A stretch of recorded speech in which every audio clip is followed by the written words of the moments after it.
بسم اللہ الرحمن الرحیم۔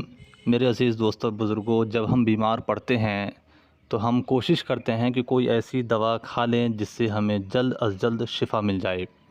بیمار کوئی رہنا نہیں چاہتا، بیمار کوئی ہونا نہیں چاہتا، لیکن افسوس کی بات یہ ہے کہ ہم دوا تو کھاتے ہیں، دوا پہ بھروسہ کرتے ہیں کہ اس دوا سے شاید ہمیں شفا مل جائے، لیکن اللہ رب العزت نے ہمیں ایک ایسی چیز عطا فرمائی ہے کہ اگر ہم اسے کریں تو ہمیں ضرور بھی ضرور شفا ملے گی۔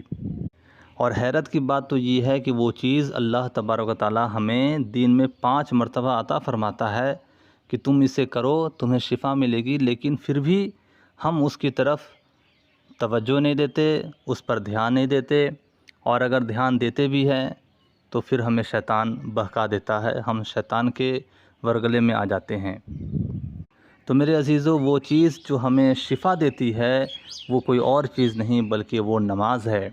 نماز ایک ایسی عبادت ہے جسے اگر ہم صحیح طریقے سے پابندی سے ادا کریں تو ہمیں ہر طرح کی بیماریوں سے شفا بھی ملے گی اور ہماری آخرت بھی سنور جائے گی۔ سنن ابن ماجہ شریف کی حدیث پاک ہے، آقا کریم علیہ الصلوۃ والسلام کا فرمان ہے، ان فی الصلاۃ شفاء، یعنی بے شک نماز میں شفا ہے۔ تو میرے عزیزو، اگر آپ صحیح طریقے سے نماز ادا کرو، پابندی سے اگر آپ نماز ادا کرو تو آپ کو ضرور بھی ضرور شفا ملے گی۔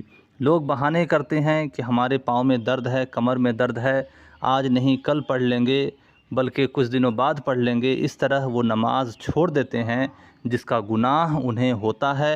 اور نماز ایک ایسی عبادت ہے کہ اگر آپ کے اوپر وہ نماز قضا ہو گئی تو وہ نماز قضا رہے گی، آپ کو وہ نماز ادا کرنی ہوگی، نہیں تو آپ کے سر پر وہ نماز رہ جائے گی، آپ کو کبھی نہ کبھی ادا کرنی ہی ہوگی۔ اور یاد رکھو میرے عزیزو، اگر آپ نماز پابندی سے پڑھتے ہو تو نماز آپ کے خون کی روانی کو بہتر رکھتی ہے، بلڈ سرکولیشن میں کسی بھی طرح کی کوئی پریشانی یا کوئی دقت نہیں آنے دیتی۔ اسی طرح آپ کے بدن کو ڈھلکنے سے بچاتی ہے، آپ کا بدن تر و تازہ رہتا ہے، آپ جوان رہتے ہیں۔ اور اکثر ایسا دیکھا جاتا ہے کہ جو نماز کے پابند ہوتے ہیں ان کا جسم ایکٹیو رہتا ہے، ان کے اندر سے سستی دور ہو جاتی ہے، وہ ہمیشہ چست اور تر و تازہ خود کو محسوس کرتے ہیں۔ اسی لیے نماز کی پابندی ہمارے لیے بہت ضروری ہے۔ اسی طرح اگر آپ نماز صحیح طریقے سے پڑھو گے تو آپ کا ہاضمہ بھی بہتر رہتا ہے، اور جو لوگ نماز صحیح طریقے سے پڑھتے ہیں وہ ڈپریشن کا شکار نہیں ہوتے، ان کے اندر سے ٹینشن بھی دور ہو جاتی ہے۔ اس لیے آپ ضرور نماز کی پابندی کرو اور یہ ویڈیو دوسروں کو شیئر کر دیا کرو۔ السلام علیکم۔